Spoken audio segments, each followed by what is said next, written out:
जय माता दी।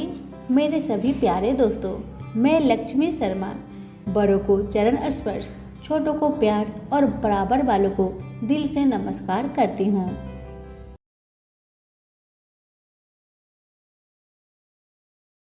आज सुनिए आषाढ़ मास में प्रतिदिन सुनी जाने वाली 5 माताओं की चमत्कारी कथा, जिसे प्रतिदिन श्रद्धा पूर्वक सुनने से आपकी सारी मनोकामना जरूर पूरी होगी। तभी प्रेम से बोले, पांचों देवी माताओं की जय हो। कथाओं को पूरा जरूर सुनिएगा। अगर अच्छी लगे तो दूसरों को शेयर करना बिल्कुल ना भूले। अब सुनिए कथा। प्राचीन समय की बात है। एक दैत्य था। उसने ब्रह्मा जी की कठोर तपस्या की। कई वर्षों की कठिन तपस्या के बाद ब्रह्मा जी प्रकट हुए। ब्रह्मा जी ने उस दैत्य से कहा कि वरदान मांगो। उस दैत्य ने कहा कि हे ब्राह्मण देव, यदि आप हमारी तपस्या से प्रसन्न हैं तो मुझे यह वरदान दीजिए कि गर्भ से उत्पन्न प्राणी मुझे मार ना सके। ब्रह्मा देव ने कहा, ठीक है, ऐसा ही होगा। वह दैत्य अपने आप को भगवान समझने लगा, अपने आप को अमर समझने लगा। उस दैत्य ने अपनी दैत्य सेना से कहा कि पृथ्वी पर जाओ और सबको कहो कि सब हमारी पूजा करे, हमें भगवान माने। जो ऐसा न करे उसे समाप्त कर दो। दैत्य सेना पृथ्वी पर गई और सभी साधु सन्यासी को मार डाला।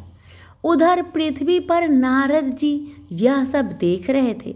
वो शीघ्र ही भगवान विष्णु के पास गए। सारी कहानी नारद जी ने विष्णु जी को बताया। नारद जी ने कहा कि आप जल्दी से अवतार लेकर उस दैत्य का अंत करिए।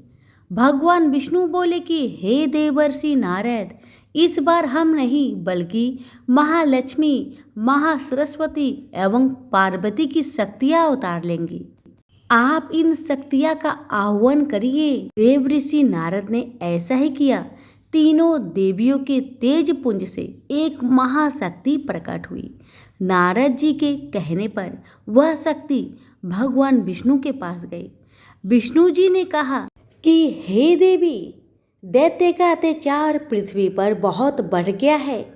आप शीघ्र ही उस दैत्य का अंत करिए। विष्णु जी की आज्ञा पाकर माँ शेरा वाली ने उस दैत्य का संहार किया। उसके बाद वह वापस भगवान विष्णु के पास गई और बोली कि हे प्रभु, हमारा उद्देश्य पूरा हुआ। अब आप मुझे अपने अंदर समाहित कर लीजिए। भगवान विष्णु बोले कि नहीं देवी, आप मुझ में नहीं समा सकते। आपको धर्म का प्रचार करना है। आप राजा रत्नाकर के यहाँ पुत्री के रूप में जन्म लीजिए। मैं वहाँ आपको जल्द ही मिलूंगा। राजा रत्नाकर के यहाँ माता ने जन्म लिया। पूरे राज्य में खुशी का माहौल था। राजा रत्नाकर ने अपनी पुत्री का नाम त्रिकूटा रखा। त्रिकूटा बचपन से ही भगवान विष्णु की बहुत बड़ी भक्त थी। वह सुबह शाम दिन रात केवल भगवान विष्णु की ही पूजा करते थे। नारद जी ने त्रिकूटा से कहा कि भगवान विष्णु ने राम के रूप में राजा दशरथ के यहाँ जन्म लिया है। वह अपनी पत्नी सीता माता के साथ 14 वर्ष के वनवास के लिए निकले हैं। त्रिकूटा को जब यह बात पता चली तो उसने अपना राजपाट, सुख, ऐश्वर्य का त्याग कर दिया और अकेले जंगल में कुटिया में रहकर भगवान राम की तपस्या करने लगी। पार्वती जी ने भगवान राम की परीक्षा लेने की सोची। वह राम के सामने माता सीता का रूप रखकर आई, लेकिन राम ने माता पार्वती को पहचान लिया। राम ने पार्वती के सामने हाथ जोड़ लिया। राम ने लक्ष्मण से कहा कि हे लक्ष्मण, माता पार्वती आई है, इन्हें प्रणाम करो। माता पार्वती अपने असली रूप में आ गई। पार्वती जी ने भगवान राम से कहा कि त्रिकूटा आपकी तपस्या कर रही है, आप उसे शीघ्र ही दर्शन दे। भगवान राम ने कहा कि जो आपकी आज्ञा माता, मैं त्रिकूटा का दर्शन अवश्य दूंगा। राम हनुमान के साथ त्रिकूटा के पास गए। त्रिकूटा ने भगवान राम से कहा कि हे राम, मैं आपको पति रूप में पाना चाहती हूँ। राम ने त्रिकूटा से कहा कि देवी, इस जन्म में तो मैं किसी का हो चुका हूँ, इस जन्म में ऐसा संभव नहीं है। भगवान राम ने कहा कि लंका से लौटते समय मैं तुम्हारे पास जरूर आऊँगा। यदि तुमने मुझे पहचान लिया तो मैं तुम्हारी इच्छा अवश्य पूरी करूँगा, तब तक तुम मेरी प्रतीक्षा करना। त्रिकूटा ने कहा ठीक है भगवान, मैं आपकी प्रतीक्षा करूंगी। यह कहकर भगवान राम वहां से चले गए। जब भगवान राम रावण का वध करके अपने पुष्पक विमान से लौट रहे थे कि अचानक रास्ते में ही भगवान राम का विमान रुक गया। माता सीता ने भगवान राम से कहा कि ऐसी कौन सी शक्ति है जिसने आपके विमान को रोक दिया। राम ने सीता से कहा कि ये भक्ति की शक्ति है। मैंने अपने एक भक्त को दर्शन देने का वचन दिया है।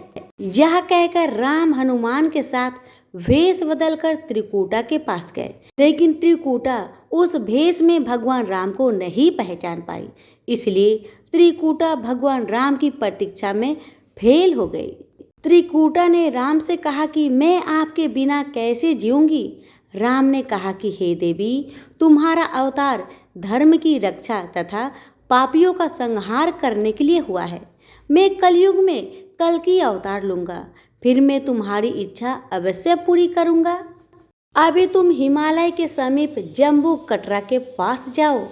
वहां पर महाकाली, महालक्ष्मी और महासरस्वती विराजमान है।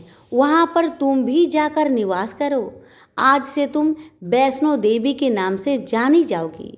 भगवान राम की आज्ञा पाकर त्रिकूटा हिमालय के त्रिकूट पर्वत पर जाकर निवास करने लगी। तो सभी प्रेम से बोलिए वैष्णो माता की जय। माँ मनसा देवी को नाग माता तथा विष की देवी के नाम से जाना जाता है और उनके चारों ओर सर्प व नाग सदैव उनकी रक्षा के लिए विद्यमान रहते हैं।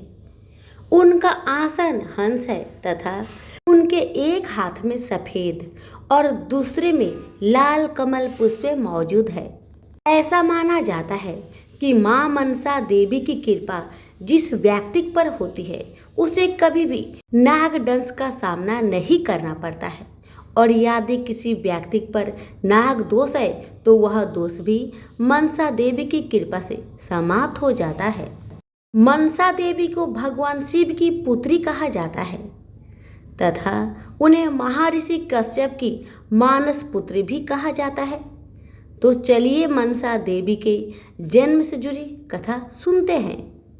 मान्यता के अनुसार एक बार जब भगवान शिव और माता पार्वती कैलाश पर्वत पर स्थित एक दिव्य तालाब के निकट नित्य कर्म कर रहे थे तो उनकी अलौकिक नृत्य से एक तेज निकला और वह तेज उस दिव्य तालाब में स्थित कमल पुष्प के पत्ते पर जा गिरा, जिसके बाद उस तालाब में मौजूद सभी जहरीले सांप सर्प उस दिव्य तेज के समीप आ गए और उन्होंने उस तेज को अपनी कुंडली में लपेट लिया। समय बीतता गया और बाद में उस तेज ने एक कन्या का रूप लिया जिन्हें माँ मनसा देवी के नाम से जाना गया। प्रेम से बोलिए मनसा माता की जय। राम लक्ष्मण की कहानी। भगवान श्री राम, लक्ष्मण और सीता जी पिता दशरथ जी की आज्ञा से वनवास जाने लगे। रास्ते में सभी तीर्थ गंगा, यमुना, गोमती नदियों में प्रीत्य तर्पण कर वन में कंदमूल फल फूल खाते हुए वन में अपना समय व्यतीत करने लगे। एकम के दिन लक्ष्मण जी ने राम जी की आज्ञा से फल फूल लाकर माँ सीता को दे दिए। तब माँ सीता ने 4 पतल परोसी। तब लक्ष्मण जी ने पूछा, भाभी माँ, हम 3 हैं, फिर 4 में क्यों परोसा? तब माँ सीता बोली, 1 पतल गाय माता के लिए है। राम जी लक्ष्मण जी गाय माता को पतल परोस दी। तब राम जी ने पूछा, सीता जी, आपने खाना शुरू क्यों नहीं किया? तब सीता माँ बोली, मेरे तो राम कथा सुनाने का नियम है। राम कथा सुनाने के बाद ही मैं फल ग्रहण करूंगी। तब राम जी बोले, मुझे कथा सुना दो। लक्ष्मण जी बोले, मुझे सुना दो। तब माँ सीता बोली, औरत की बात औरत सुने तो ठीक है। आप तो मेरे पति हो और आप मेरे देवर हो, मैं आपसे कैसे कहूँ। तब लक्ष्मण जी ने सोचा, इस जंगल में कौन औरत मिलेगी। तब लक्ष्मण जी ने अपनी माया से एक नगरी का निर्माण किया।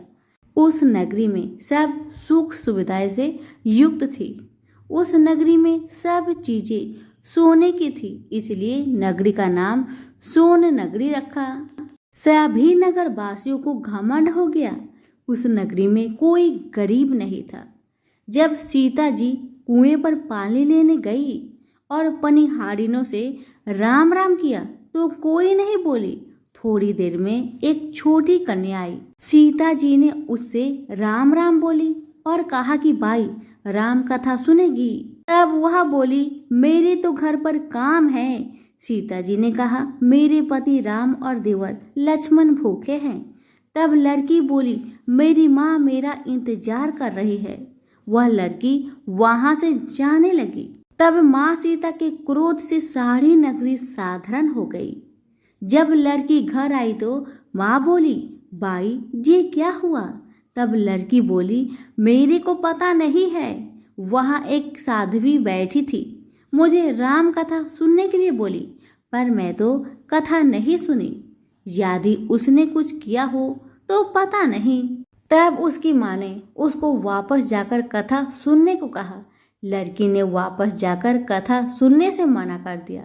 तब उसकी बहू बोली, आपकी आज्ञा हो तो मैं कहानी सुनकर आती हूँ। जब बहू कुएं पर गई तो पानी भरे और खाली करे।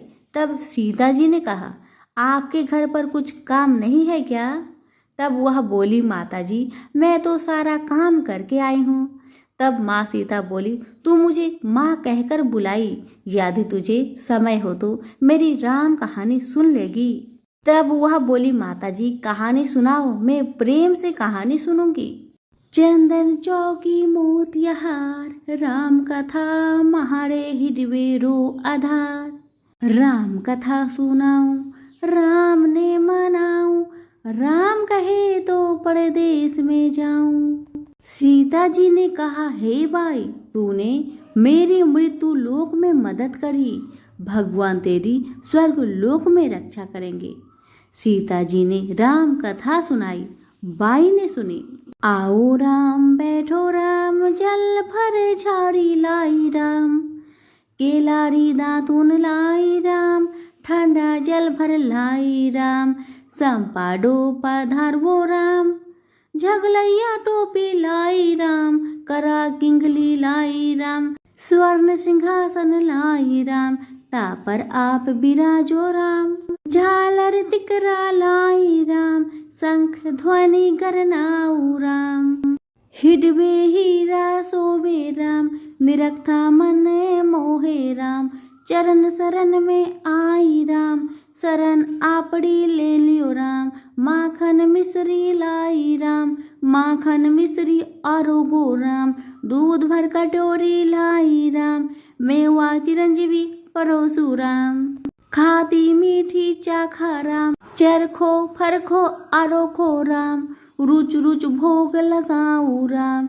जो भावे सो ले लियो राम, जल भर झारी लाई राम, अबे आचमन कर लियो राम, रे श्याम गमछो लाई राम, हाथ मुँह पोछ लियो राम, पुष्पा सुसेच बिछाऊ राम, अंतरिया छिड़काऊ राम, हिंगलू डोलिया डलाऊ राम, सीता जी चरण दबावे राम, सुख भर से जे पोढ़ो राम, हजार पंखा ढोलू राम, घट घट माया विराजो राम, मुख में तुलसी बोलो राम, खाली मिजाज काई काम, जब बोलो जब राम ही राम, बोलो पंछी राम राम, पूर्ण होवे मंगल काम। राम कथा पूर्ण हुई तो सीता जी ने कहा, हे भाई तूने मेरी राम कथा सुनी, मेरी सहायता की। राम जी लक्ष्मण को जिमाया है, भगवान तेरी भी रक्षा करेंगे, तुझे स्वर्ग का सुख मिलेगा। सीता माता ने उपहार स्वरूप अपने गले का हार दे दिया। जब वह घर गई तो उसके मटका सब सोने के हो गए। सासू जी ने कहा, ये सब तू कहाँ से लाई? बहू ने कहा, मैं माँ सीता से राम कथा सुनी, ये इसी का फल है। सासू जी ने कहा, प्रतिदिन राम कथा सुनाना। बाई को राम कथा सुनते बहुत दिन हो गए। तब उसने माँ सीता से पूछा, इसका उद्धापन विधि बतलाओ। तब सीता जी ने कहा, 7 लड्डू लाना, 1 नारियल लाना, उसके 7 भाग करना। 1 भाग मंदिर में चढ़ाना, जिससे मंदिर बनवाने जितना फल होता है। 1 भाग सरोवर के किनारे गाड़ देना, जिससे सरोवर खुदवाने जितना फल होता है। 1 भाग भगवत गीता पर चढ़ाना, जिससे भगवत गीता पाठ करवाने जितना फल होगा। 1 भाग तुलसी माता पर चढ़ाना, जिससे तुलसी विवाह जितना फल होगा। 1 भाग कंवारी कन्या को दे देना, जिससे कन्या विवाह जितना फल होगा। 1 भाग सूरज भगवान को चढ़ाना, जिससे 33 करोड़ देवी देवता को भोग लगाने जितना फल होगा। अब उसने विधि पूर्वक उद्धापन कर दिया। माता सीता के पास आई, माता मैंने तो विधि पूर्वक उद्धापन कर दिया, अब 7 दिन बाद बैकुंठ से विमान आएगा। 7 दिन पूरे हुए, विमान आया तो बहू ने कहा, सासू जी स्वर्ग से विमान आया है। तब सासू जी ने कहा, बहू तेरे ससुर जी को व मेरे को भी ले चल, तेरे माता पिता को भी ले चल, सारे कुटुंब परिवार को ले चल, अड़ोसी पड़ोसी को ले चल। बहू ने सबको बैठा लिया, पर विमान खाली था। थोड़ी देर में ही उनकी ननद आई और देखते ही देखते विमान भर गया। तब बहू ने कहा, माँ सीता नंद बाईसा को बैठा लो। पर माँ सीता ने कहा, इसने कभी कोई धर्म पुण्य नहीं किया। तब बहू ने कहा, बाईसा आप पहले राम लक्ष्मण की कथा सुनना, उसके बाद आपके लिए बैकुंठ से विमान आएगा। गांव के सारे लोग एकत्र हो गए और पूछने लगे, बाई तूने ऐसा कौन सा धर्म पुण्य किया? गीता भगवत के पाठ किए, हमें भी बताओ। तब बाई ने कहा, मैंने तो माता सीता से प्रतिदिन राम कथा सुनी और नियम से उद्धापन किया। तब समस्त ग्रामीण राम कथा सुनने की जिद करने लगे। तब बाई राम कथा कहने लगी और सब नर नारी सुनने लगे। राम कथा संपूर्ण होते ही समस्त नगरी सोने की हो गई। बाई ने कहा, जो कोई राम कथा को सुनेगा उसको मेरे समान ही फल मिलेगा। सब राम लक्ष्मण जी की जय जयकार करने लगे और विमान स्वर्ग में चला गया। 7 स्वर्ग के दरवाजे खुल गए। पहले द्वार पर नाग देवता, समस्त देवी देवता पुष्प वर्षा करने लगे। देवताओं ने पूछा कि तूने क्या पुण्य किया? तब उसने कहा, मैंने तो राम लक्ष्मण जानकी की कहानी सुनी। तो समस्त देवताओं ने कहा, वर मांग। तब उसने कहा, मेरे तो सब सिद्धियां है, मुझे यह वर दो कि जो भी श्रद्धा व भक्ति से राम कथा, राम लक्ष्मण जानकी की कहानी सुनेगा उसको मेरे समान ही फल मिले। सभी देवी देवताओं ने पुष्प वर्षा करते हुए तथास्तु कहा। चारों ओर राम राम की जय जयकार होने लगी। प्रेम से बोलिए सिया रामचंद्र की जय। हिंदू धर्म में गाय को पूजनीय और माँ लक्ष्मी का स्वरूप माना गया है। कामधेनु गाय को सभी गायों की माता का दर्जा प्राप्त है। कामधेनु गाय दैनिक और चमत्कारी शक्तियां से परिपूर्ण बताई जाती है। धार्मिक शास्त्रों के अनुसार कामधेनु गाय में 33 करोड़ देवी देवता निवास करते हैं। इसलिए कामधेनु गाय के दर्शन मात्र से ही सभी कष्टों का निवारण हो जाता है। कामधेनु गाय को सुरभि भी कहा जाता है और इसे निर्मलता का प्रतीक भी माना गया है। कामधेनु गाय का जिक्र मिलता है जब देवताओं ने समुद्र मंथन किया था तो उसमें से निकलने वाली 14 मूल्यवान चीजों में से एक कामधेनु गाय भी थी, जिसको देवताओं ने प्रणाम किया और स्वर्ग में स्थान मिला। माना जाता है कि जिसके पास भी कामधेनु गाय होती है वह सबसे शक्तिशाली व्यक्ति कहलाता था। शास्त्रों में राजा को भगवान की विभूति माना गया। साधारण व्यक्ति से श्रेष्ठ राजा को माना जाता है। राजाओं में भी श्रेष्ठ सप्तद्वीपवती पृथ्वी के चक्रवर्ती सम्राट को और अधिक श्रेष्ठ माना गया है। ऐसे ही पृथ्वी के एक छत्र सम्राट सूर्यवंशी राजश्री दिलीप एक महान गाय माता के भक्त हुए। महाराज दिलीप और देवराज इंद्र में मित्रता थी। देवराज को बुलाने पर दिलीप एक बार स्वर्ग गए। देव असुर संग्राम में देवराज ने महाराजा दिलीप से सहायता मांगी। राजा दिलीप ने सहायता करने के लिए हाँ कर दी और देव असुर युद्ध हुआ। युद्ध समाप्त होने पर स्वर्ग से लौटते समय मार्ग में कामधेनु मिली, किंतु सम्राट दिलीप ने पृथ्वी पर आने की आतुरता के कारण उसे देखा नहीं। कामधेनु को उन्होंने प्रणाम नहीं किया, न ही प्रदक्षिणा की। इस अपमान से रुष्ट होकर कामधेनु ने श्राप दिया, मेरी संतान नंदिनी गाय यदि कृपा करे तो यह पुत्रहीन ही रहेगा। महाराज दिलीप को श्राप का कुछ पता नहीं था, किंतु उनके कोई पुत्र न होने से वे स्वयं महारानी तथा प्रजा के लोग भी चिंतित व दुखी रहते थे। पुत्र की प्राप्ति की इच्छा से महाराज दिलीप रानी के साथ कुलगुरु महर्षि वशिष्ठ के आश्रम पर पहुंचे। महर्षि सब कुछ समझ गए। महर्षि ने कहा, यह गौ माता के अपमान का पाप का फल है। सुरभि गौ की पुत्री नंदिनी गाय हमारे आश्रम में विराजती है। महर्षि ने आदेश दिया, कुछ काल आश्रम में रहो और मेरी कामधेनु नंदिनी की सेवा करो। महाराज ने गुरु की आज्ञा स्वीकार कर ली। महारानी सुदक्षिणा प्रातःकाल उस गौ माता की भली भांति पूजा करती, आरती उतारकर नंदिनी को पति के संरक्षण में वन में चराने के लिए विदा करती।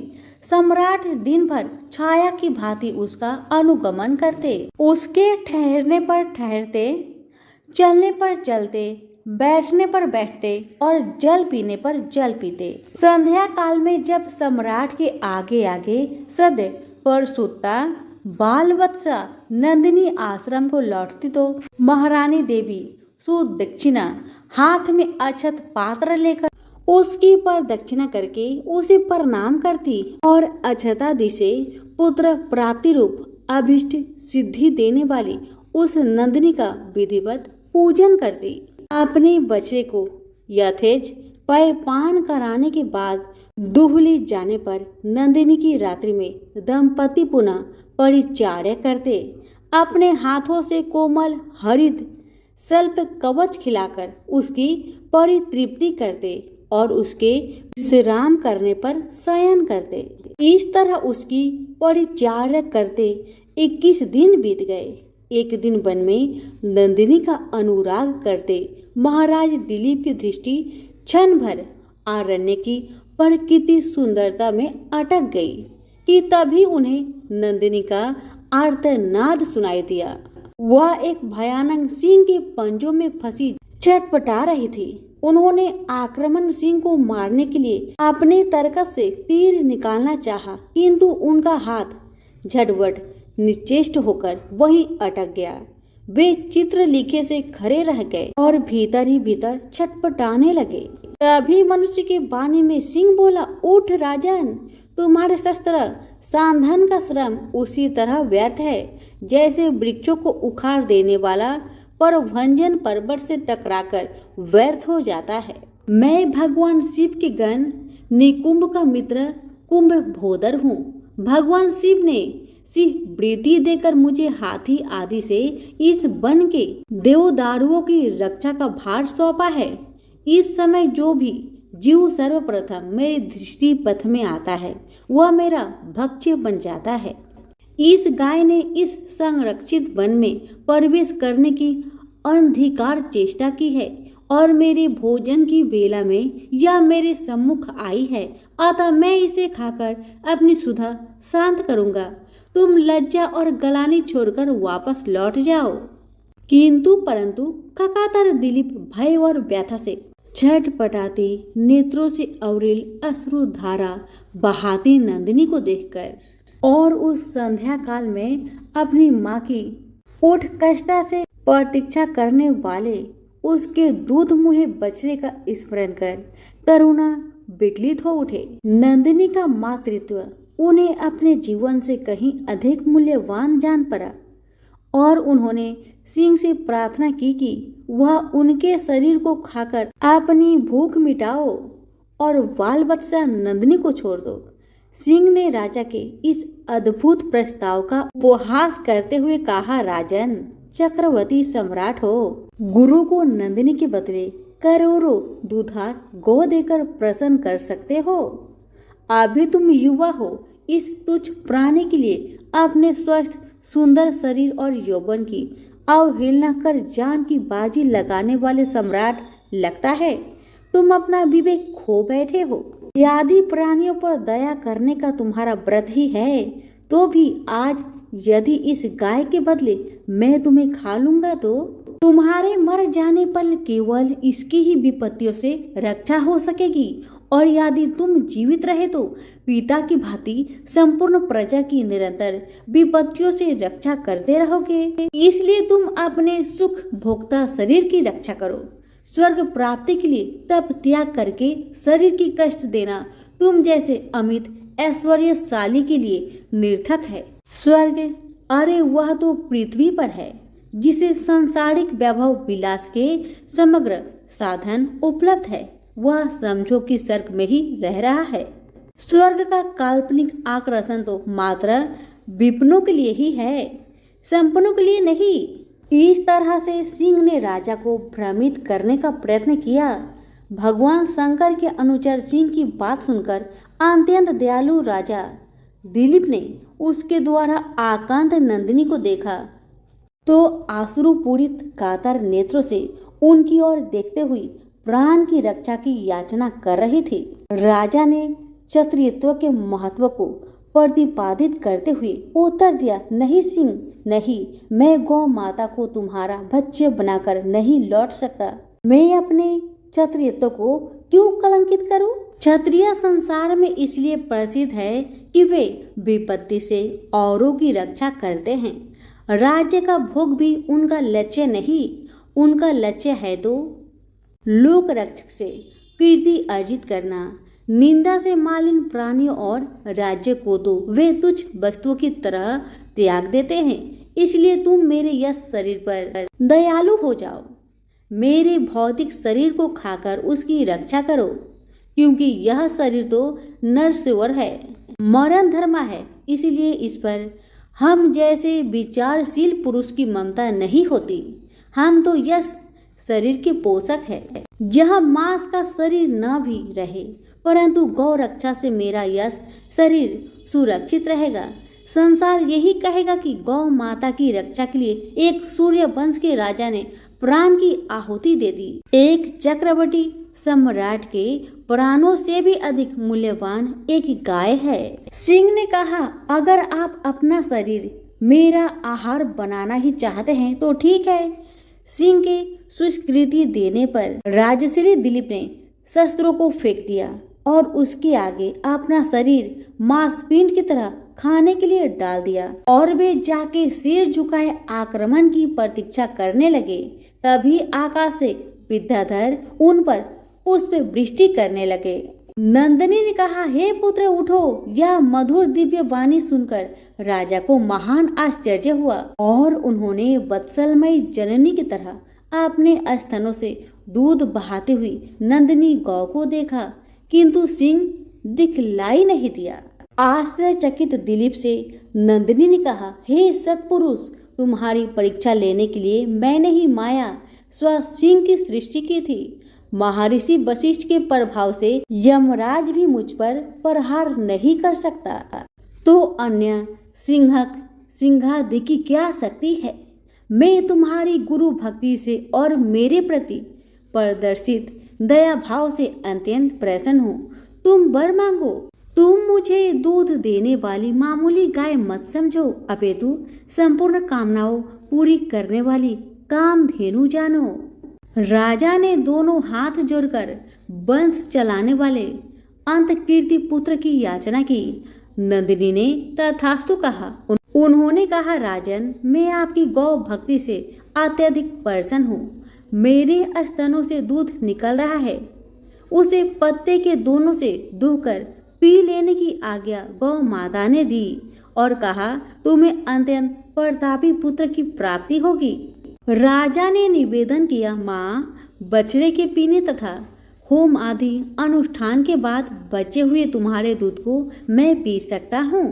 दूध पर पहला अधिकार बछड़े का है और द्वितीय अधिकार गुरु जी का है।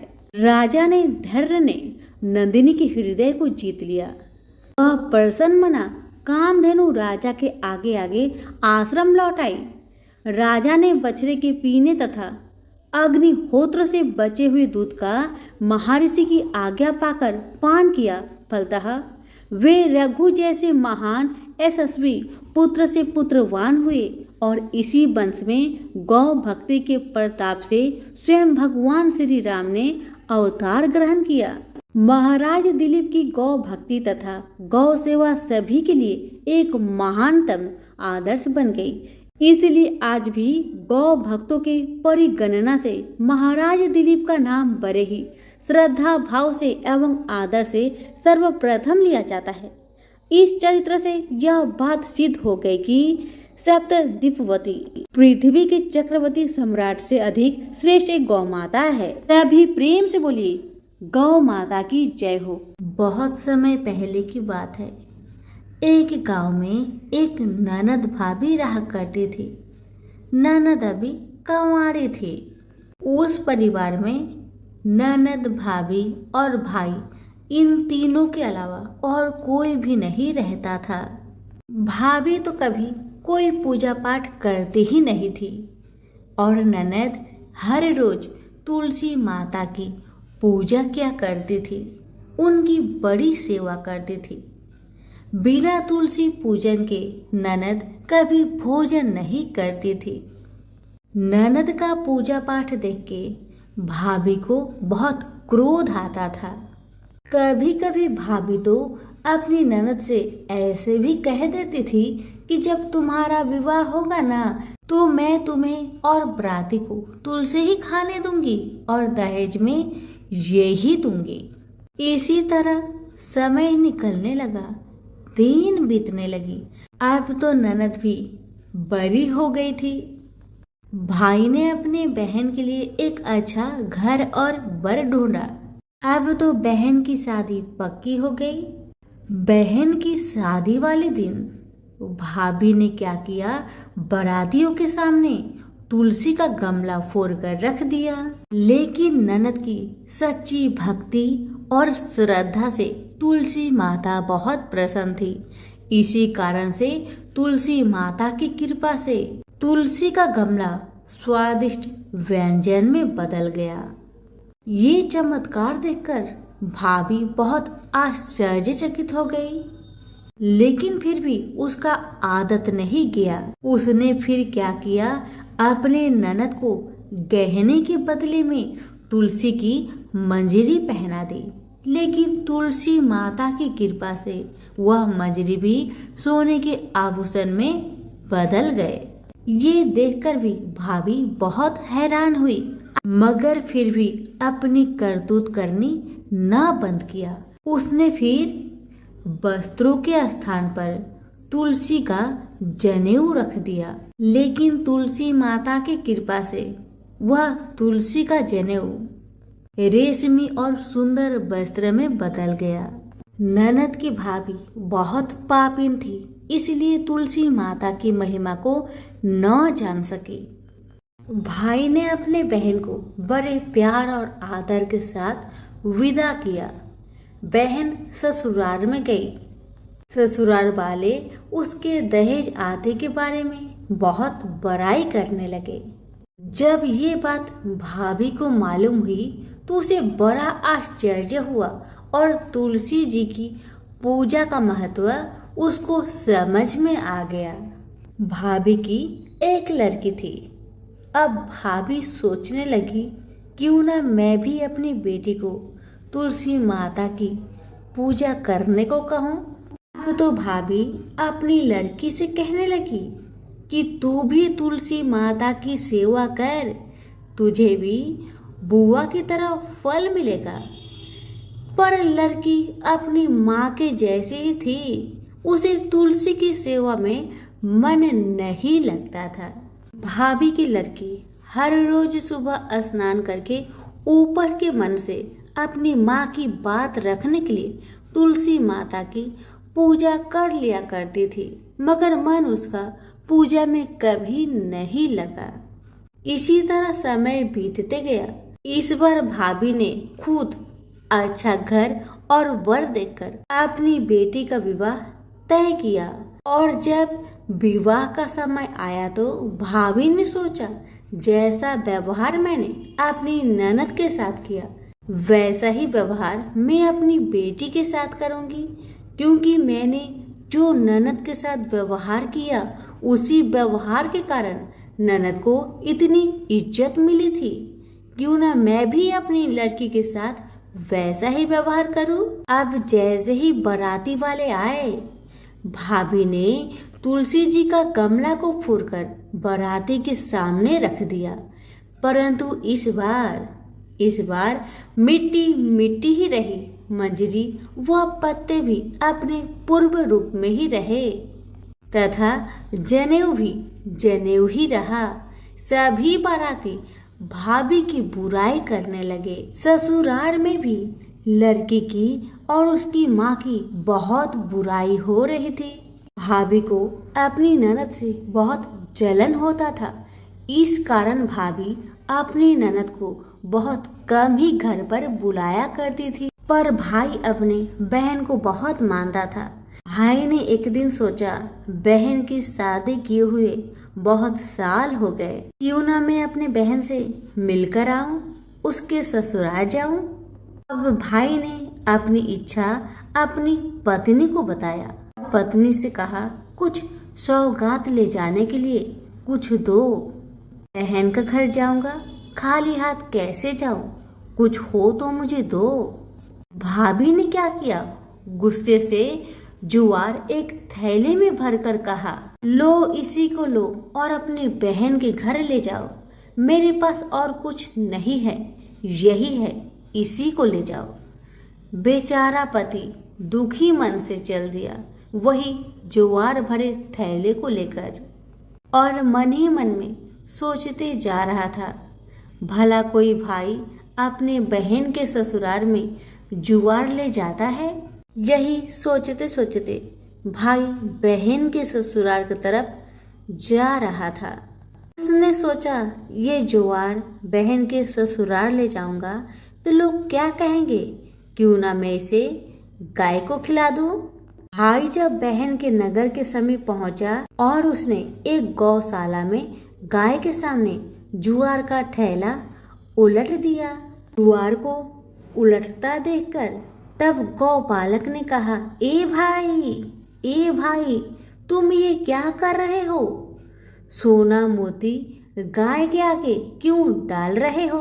भाई ने जब नीचे देखा तो सचमुच हीरे मोती सोना चांदी जगमगा रहे थे। भाई ने तुलसी माता के चमत्कार को जान लिया और जोर जोर से तुलसी माता की जयकारा लगाने लगा और सारी कहानी उस गौपालक को बताया। था सोना चांदी हीरा मोती थैले में भरकर बहुत प्रसन्न मन से अपने बहन के घर गया। बहन भाई को देखकर बहुत प्रसन्न हुई और अपनी भाई की बहुत आवभगत की।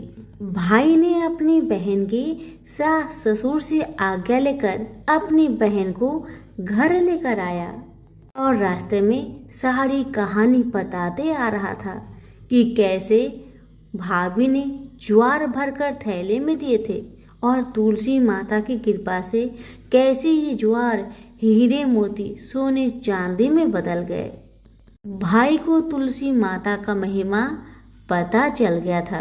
अब भाई और बहन घर आकर अपनी भाभी को सारी कहानी बताते हैं और तुलसी माता की महत्व को समझाते हैं और पूजन करने का फल उसे भी बताते हैं। अब तो भाई और भाभी और उसकी बेटी तीनों जन मिलकर हर दिन तुलसी माता का पूजन किया करते थे और तुलसी माता भी उनके पूजन से प्रसन्न होकर उनके घर में अन्न धन के भंडार भर दिए और भाभी की बेटी को भी अच्छा घर और वर मिला। तो सभी मिलकर बोलिए, तुलसी मैया की जय हो।